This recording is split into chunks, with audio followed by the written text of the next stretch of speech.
हम्म पता नहीं इस खेत में कब अच्छी फसल आएगी। जितनी बार भी कोशिश कर लूं, पर फसल सूख ही जाती है। अरे, अब यहीं सोचते मत बैठिए। जाइए और उस पड़ोसी गजानन से बात कीजिए। उसके खेत से पानी का कोई प्रबंध होता है क्या?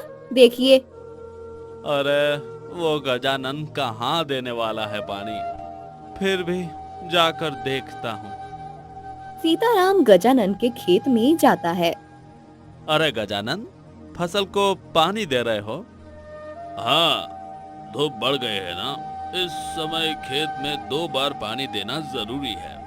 हाँ, तुम्हारी बात भी सही है।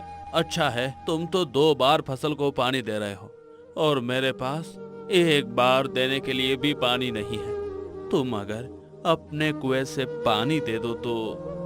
अरे, मैं कैसे दे सकता? अभी मेरे कुएं में भी इतना पानी नहीं बचा है। मैं ही विचार कर रहा हूँ कि आगे अपने खेत के लिए पानी का प्रबंध कैसे करूँ। सीताराम अपने खेत में वापस आता है। फिर उसने ना कहा, ना पानी के लिए। जी, मुझे तो लगता है कि अब हमें अपने खेत में ही कुआं खोद लेना चाहिए। हमारे ही खेत में कुआं होगा तो हमें कभी पानी की कोई दिक्कत नहीं होगी। हाँ, पर कुआं खोदने के लिए कितना धन लगता है, और इतना धन कहाँ है हमारे पास। हम तो 2 समय की रोटी जैसे तैसे खा पा रहे हैं। हाँ, पर कुछ न कुछ तो करना ही पड़ेगा अब। आप एक काम कीजिए, आप साहूकार से जाकर मिलिए, उनसे कुछ कर्जा ले लीजिए। सीताराम साहूकार के पास आता है। राम राम सरकार। बोलो सीताराम, क्या काम है? सरकार, थोड़ा कर्जा चाहिए था। खेत में कुआं बनवाना है। क्या? अब खेत में कुआं बनवाना है? तुम्हारा तो पिछला कर्जा भी तुमने नहीं चुकाया है अभी तक।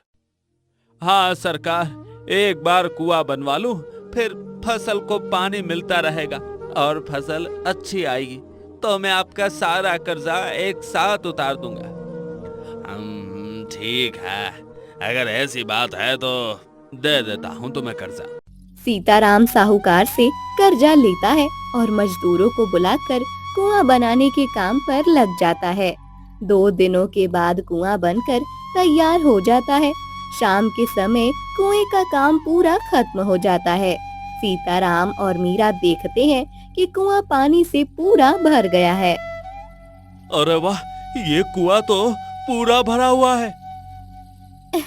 देखिए, मैंने कहा था ना। अब देखिए, हमारी फसल भी कैसे लहराने लगेगी। हाँ, हम कल सुबह खेत में पानी देने के लिए आते हैं। सीताराम और मीरा खुश होकर अपने घर चले आते हैं। दोनों इतने खुश होते हैं, उन्हें अब पानी की कोई चिंता नहीं होती। दोनों सो जाते हैं। अगली सुबह दोनों जल्दी उठकर अपने खेत में आते हैं। जैसे ही कुएं के पास आते हैं, वो देखते हैं कि कल जहां पानी से लबालब भरा हुआ कुआं था, आज उस जगह पर मिट्टी के सिवा और कुछ नहीं होता। अरे ये क्या, कुआं कहाँ गया? अ, हाँ, मैं भी वही देख रही हूँ। कल पानी से भरा हुआ कुआं आज कहीं गायब हो गया है। क्या हो रहा है ये? अरे, इतनी मेहनत से वो कुआं हमने बनवाया था, कहाँ चला गया? जमीन निकल गई, आसमान खा गया हमारे कुएं को।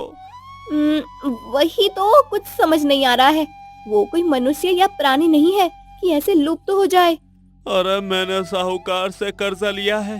अब अगर कुआं ही नहीं होगा तो फसल कैसे आएगी, और फसल नहीं आएगी तो साहूकार का कर्जा कैसे चुकाऊंगा?